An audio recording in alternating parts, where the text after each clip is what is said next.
I should point out that it is already about 5:18 in the morning here, Beirut time, and here in the region they've been bracing for some sort of U.S. military action really all week long, and tonight it's been delivered. U.S. precision airstrikes over Syria, some landing just about 90 miles from where we are in Beirut, over Syria just a short time ago. These are images coming in right now of British jets taking off from Cyprus.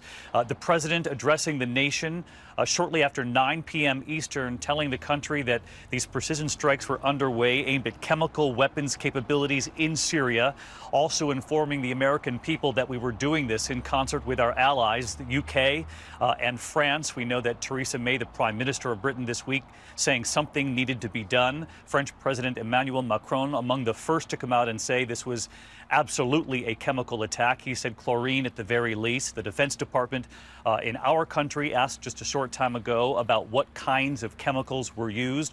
But as you can see, these are the images coming in right now of some of this effort that was underway around 9 p.m. Eastern. Defense Secretary James Mattis just a short time ago saying this wave is now complete. They don't anticipate any secondary wave, at least not yet. We also know just a short time ago that there were initial response from Syria that there was some surface-to-air activity, though they could not confirm how many Tomahawk missiles they tried to reach the Syrian forces on the ground. We have team coverage tonight standing by, but first, President Trump addressing the nation, informing the American people that U.S. strikes had been launched against Syria after that chemical attack just days ago. My fellow Americans, a short time ago, I ordered the United States Armed Forces to launch precision strikes on targets associated with the chemical weapons capabilities of Syrian dictator Bashar al-Assad.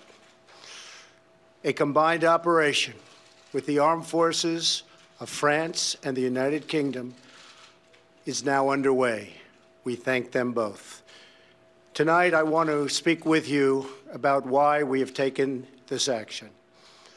1 year ago, Assad launched a savage chemical weapons attack against his own innocent people. The United States responded with 58 missile strikes that destroyed 20% of the Syrian Air Force. Last Saturday, the Assad regime again deployed chemical weapons to slaughter innocent civilians, this time in the town of Douma, near the Syrian capital of Damascus. This massacre was a significant escalation in a pattern of chemical weapons use by that very terrible regime. The evil and the despicable attack left mothers and fathers, infants and children thrashing in pain and gasping for air. These are not the actions of a man. They are crimes of a monster instead. Following the horrors of World War I a century ago, civilized nations joined together to ban chemical warfare. Chemical weapons are uniquely dangerous, not only because they inflict gruesome suffering, but because even small amounts can unleash widespread devastation.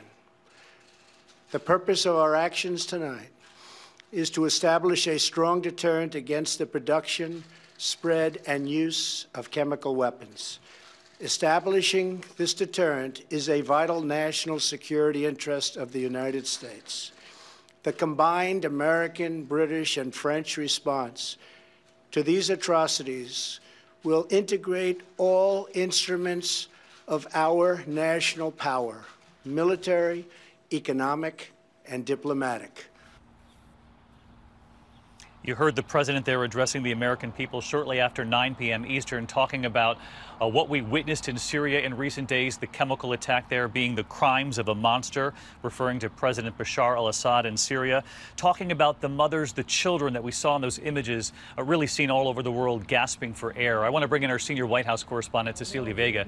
She's been monitoring developments all week long at the White House, and I know early on, Cecilia, the president had tweeted about new missiles coming, smart, shiny new missiles, and to be ready. He took some heat from those who said he was telegraphing what the U.S. would do long before they did it, but then worked with allies throughout the week, the UK and France, and with his own defense secretary, it appears, to come up with the plan that they unleashed tonight. And from the White House, David, tonight they are saying this is a very clear warning to Syria, to Assad, and to Russia. You heard the president tonight say who wants to be associated with a mass murderer of women, men, and children. In some ways, this was a delayed decision. The president had signaled that it might come earlier in the week, 24 to 48 hours. He first announced early on this week. There have been reports that perhaps there was some delay because he wanted a tougher response to Russia and to Syria from his own military advisors. As you mentioned, he'd been criticized roundly for broadcasting what he would do, something he said he would never do. But in the end, David, it was those images, those horrific images of those children that were told by aides here at the White House that moved this president to act. And a really important point there, Cecilia. As Cecilia pointed out, the president taking on both Russia and Iran tonight, two countries that have propped up this Assad regime. And in particular, he pointed out Vladimir Putin, saying he failed to keep a promise. He was essentially supposed to guarantee that these chemical weapons would not be used again. I want to bring in our chief global affairs correspondent, Martha Raddatz, who's been tracking this with us tonight as this has been unfolding. And Martha, I was struck by the defense secretary, James Mattis, saying a short time ago that they did not learn their lesson a year ago when the U.S. struck Syria with a very targeted strike 1 year ago. 1 year later, something very different unfolding here tonight. Yes, David. One surprise from that briefing, however, is that they only hit 3 targets in the chemical weapons infrastructure. You heard the president talk about that chemical weapons capability. General Mattis said it was, Secretary Mattis said it was chemical weapons infrastructure. 3 targets. We'll explain those in a little while. But he also said this is a one-shot deal, one time only. We know they've said this could be sustained if they have any more chemical attacks. But for tonight, it's over. And unless Assad uses more weapons, they won't attack him again.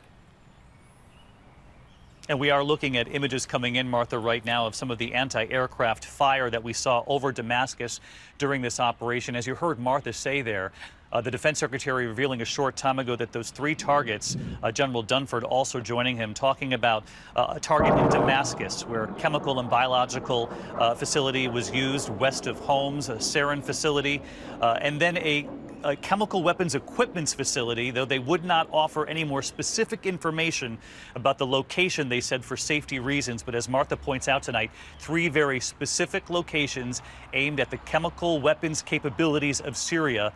And again, the defense secretary saying they have not learned their lesson a year ago. This was aimed at Assad and his murderous lieutenants. Hi, everyone. George Stephanopoulos here. Thanks for checking out the ABC News YouTube channel. If you'd like to get more videos, show highlights, and watch live event coverage, click on the right over here to subscribe to our channel. And don't forget to download the ABC News app for breaking news alerts. Thanks for watching.